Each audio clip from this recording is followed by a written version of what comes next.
I never thought I'd find myself in a situation like this, honestly. My wife, Emily, and I had been together for almost 10 years. We had our ups and downs, sure, but overall, I thought we were solid. She's always been the kind of woman who could be bitchy and dismissive one second, then sweet and charming the next, sometimes hard to read, but I figured that was just her personality. She's the type who loves to lie when it suits her, and I guess I was too comfortable or naive to see the signs early on. Things started feeling off about 6 months ago.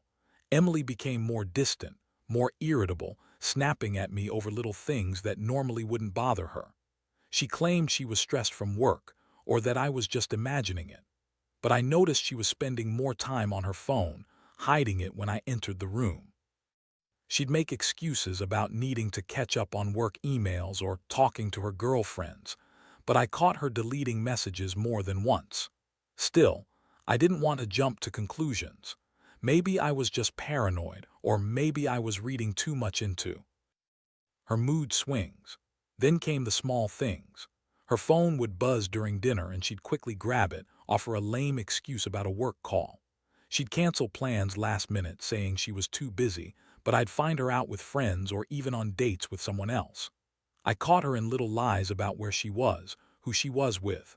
I felt a gnawing sense that something was seriously wrong, but every time I tried to confront her, she'd dismiss me with a bitchy smirk or a dismissive wave. The real turning point was a few weeks ago. I'd been feeling pretty down. My sobriety was a big deal for me and I was proud of hitting the 1 year mark. I told Emily I was going to a meeting like I always did. She didn't come with me, but I figured she was busy. I got into my car after the meeting and that's when I saw something that made my stomach drop. There were empty wine bottles in the trunk. Not just one or two, that was at least 4 bottles, hidden behind some old gear. I couldn't believe it. My sobriety meant everything to me, and here she was, sneaking around with alcohol behind my back. The betrayal hit hard, but what came next hit even worse. I found something that made my blood run cold. I couldn't believe my eyes at first.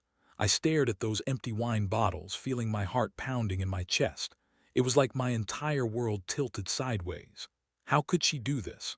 I had been open about my sobriety, about my struggles, and here she was, sneaking around with alcohol, something I fought so hard to leave behind. But it wasn't just the bottles that got to me.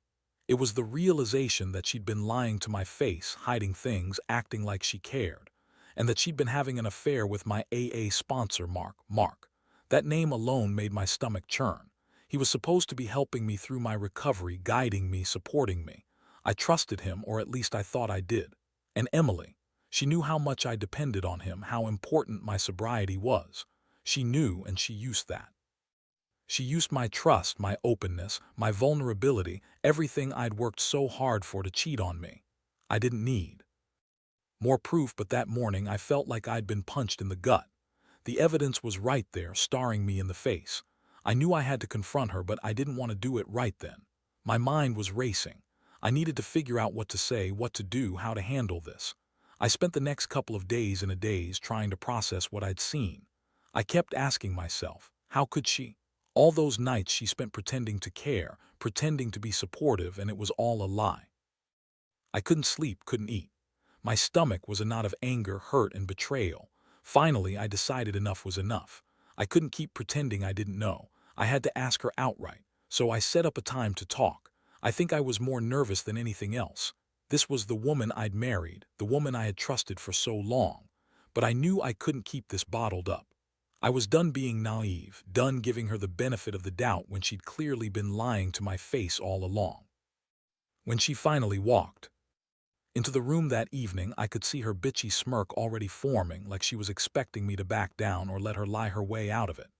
"Emily," I said, voice steady but cold, "I found the bottles, and I know about the affair with Mark." The look she gave me was infuriating, like I'd just accused her of stealing candy from a baby. She rolled her eyes, scoffing. "Oh, so now you're accusing me of cheating. Please, you're just paranoid."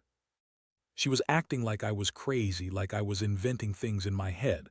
I could feel my fists clenching, but I kept my voice calm. "I saw the bottles, I found your texts, I know everything." Her reaction was classic Emily. She started lying, twisting the story, denying everything. You're reading too much into things. Mark's just a friend in the bottles. I had a glass of wine to relax after a stressful week. That's all. She looked at me with those eyes, the same ones she used to charm me, but now they just made me sick. I could see the deception, the bullshit. I wasn't buying it. I knew her game, and I knew she was lying through her teeth. But what hurt the most was knowing how easily she could betray me, betray everything we'd built. After she finished her ridiculous excuse, I felt a wave of rage and heartbreak rush over me. How could she be so fucking callous? I stared at her, my fists clenched so tight I thought I might break something. I could barely get words out, but I had to say something. You're lying. You've been lying for months, haven't you? All those nights I was out at meetings, you were out with him, Mark, my sponsor. The name tasted like poison in my mouth. Emily's face twisted into a sneer.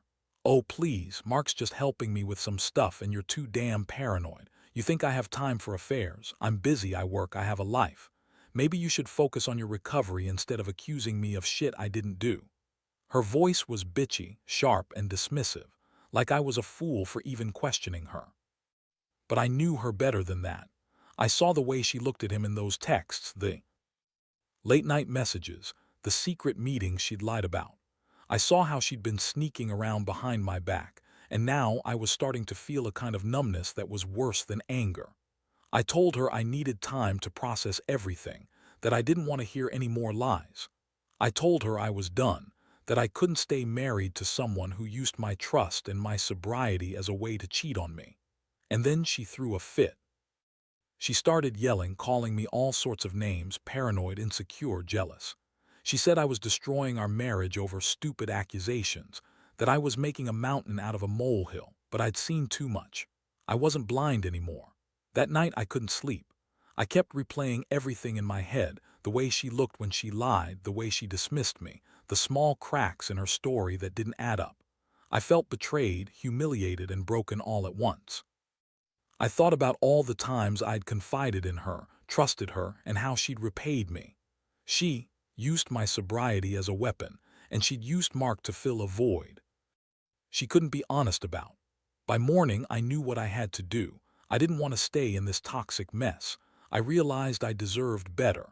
I decided I wasn't going to let her keep tearing me down. I had built a solid foundation in my recovery, and I wasn't going to let her destroy that or me. I started making plans to get out of the house, to start fresh without her bullshit. I knew it wouldn't be easy. I was hurting and part of me still loved her, no matter how much she'd betrayed me, but I refused to be the victim anymore. I was going to take control of my life, even if it meant walking away from everything I'd ever known. And so I prepared myself for what was coming next. I knew she'd fight, she'd lie, and she'd do everything she could to keep the hold she had on me. But I wasn't going to let her.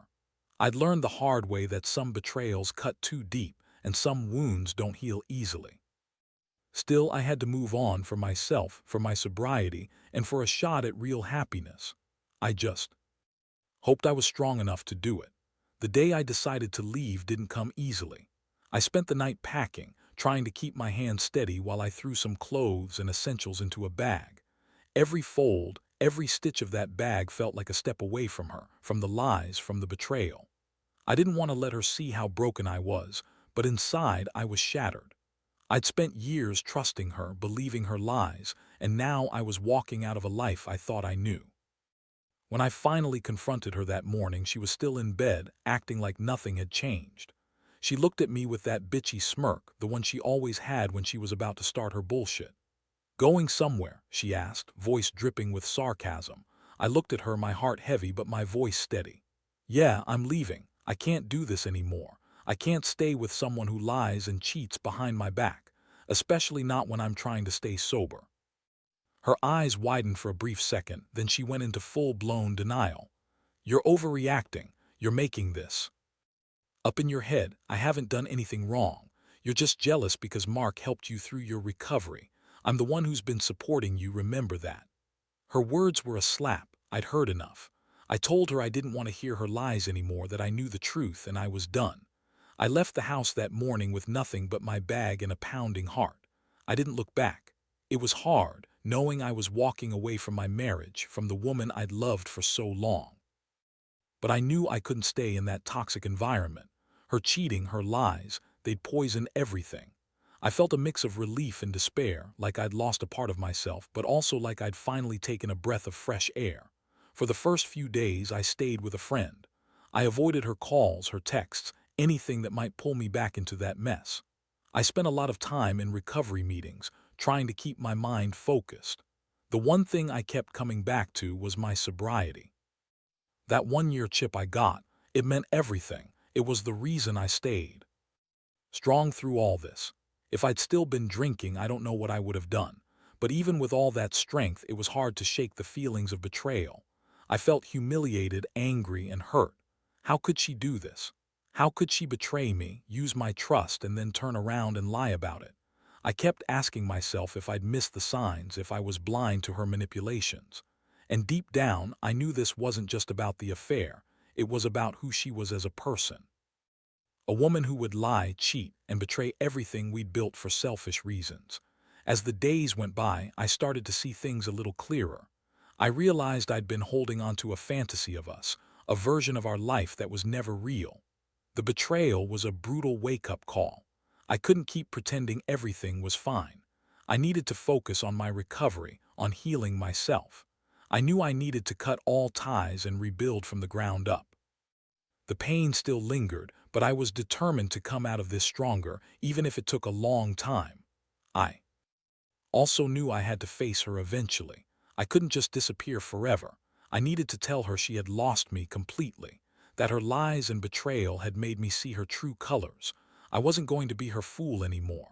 I was done being the guy who forgave and ignored the warning signs. I was ready to move forward, no matter how much it hurt. And honestly, I didn't know what that looked like yet. All I knew was I had to take it one day at a time. The confrontation with her finally came a few days after I moved out. I couldn't keep pretending I wasn't angry anymore. She showed up at my new place, her face a mix of anger and disdain, like she thought she could manipulate me even now. She tried to play the victim, of course, crying fake tears, acting like I was the one who was overreacting, like she hadn't just shattered everything. "You're overreacting," she snapped, voice shrill. "All of this is just you being paranoid. I didn't do anything with Mark. You're making me look like a psycho." Her words were bitter, venomous. She tried to spin it to turn everything around on me, saying I was insecure, jealous, and projecting my issues onto her. I looked her straight in the eyes and told her the truth she didn't want to hear. "You lied. You cheated. You used my trust, my sobriety, and everything we had to fuck around with Mark. I saw the bottles and I found your texts. You think I'm stupid. I know what you did. And I know you're lying now." Her face twisted into a sneer. "You're just pissed because I won't put up with your bullshit anymore. You're the one who's insecure, not me. Mark's just a friend and you're too damn paranoid to see that. Maybe if you'd stop drinking, you'd see what's real." That was the moment I realized she would never change. She'd keep feeding me her lies, keep pretending she was innocent, and keep hiding the truth. But I'd heard enough. I told her she was done lying, done cheating, done pretending she was the victim. I said I didn't want her in my life anymore, that I was done with her manipulation. Watching her walk away, I felt a strange mix of relief and emptiness. Part of me was glad I was free from her toxicity, but another part felt the ache of what I'd lost. I trusted her for so long, and it was like that trust had been stolen in the worst way. I knew I'd have to heal to rebuild myself, but right then, all I could think about was how much I'd been played for a fool. I stayed pretty quiet after that. I didn't try to communicate with her anymore. I avoided her calls and texts, focusing instead on my recovery and my mental health. Every day was a small victory, getting through without drinking, maintaining my sobriety, keeping my head clear. I knew that the betrayal had tested me in ways I'd never experienced before, but I also knew I couldn't let her win. The hardest part was still to come, forgiving myself for trusting her, forgiving her for what she did, and figuring out what my life looked like without her. It was like I'd been knocked down, and now I was trying to stand up again. Slowly, I started making plans for my future, new routines, new goals. I knew I'd never forget what she did, but I also knew I wouldn't let it define me. I was learning to live with the pain, to accept that sometimes people reveal their true selves when you least expect it. What I learned most of all is that trust, once broken, is nearly impossible to repair. But I also learned that I was stronger than I thought. Even in the depths of betrayal, I could find a way to pick myself up, to keep fighting for my sobriety, for my happiness. I'd never be the same, but I didn't want to be. I wanted to be better. And someday, I believe I will be. Now that I've had some time to reflect, I realize the biggest lesson I've learned is about boundaries, what I will and won't tolerate in my life. Betrayal like that cuts so deep, it forces you to reevaluate everything, even your judgment of people. I used to think I was good at reading others, but I guess I was blind to how good she was at hiding her true self. It's a hard truth, but it made me realize I need to trust myself more, listen to that gut instinct I'd been ignoring. I also learned that my sobriety is my anchor. Without it, I'd have spiraled into chaos, drinking, self-pity, endless anger. Instead, I chose to focus on my recovery, on building a new life. I started therapy, got involved in new support groups, and pushed myself to find happiness on my own terms. It's not easy. Sometimes the loneliness hits hard, especially when I see couples out smiling or hear about friends who are still married and happy. But I remind myself that I deserve real respect and honesty, not lies and manipulation. Looking back, it's clear to me that Emily's betrayal was about her own issues, her insecurity, her need for validation, her inability to be honest with herself. I don't blame myself for trusting her, but I do blame her for choosing to throw everything away for a quick fling with Mark. That's her problem now, not mine. I've come to accept that some people are just incapable of being faithful or truthful, no matter how much you love them or how hard you try. I've learned to forgive myself. I've cooperated with my feelings of anger and sadness, but I refuse to carry them forever. I tell myself every day that I am more than this betrayal, that I am worthy of respect and love, by myself first and foremost. I've started rebuilding my confidence, reconnecting with old friends and creating new routines. The pain is still there, but it's less raw now. It's part of my story, and I refuse to let it define me. Most importantly, I've realized that I don't need someone who lies and cheats to be happy. I'd rather be alone than in a toxic relationship filled with betrayal. I don't want to be with someone who uses my trust as a weapon. I want someone honest, supportive, and real. Until then, I'll keep working on myself. I owe that to myself, my sobriety, my mental health, and my future. So yeah, this whole thing has been a brutal lesson in trust, betrayal, and resilience. I still feel the sting of her betrayal, but I also feel stronger than I've ever been. I won't forget what she did, but I refuse to let it ruin me. I'll move forward one step at a time, knowing I have the strength to rebuild everything I lost: trust, peace, and my own sense of worth. Because at the end of the day, the only person I really need to trust is myself.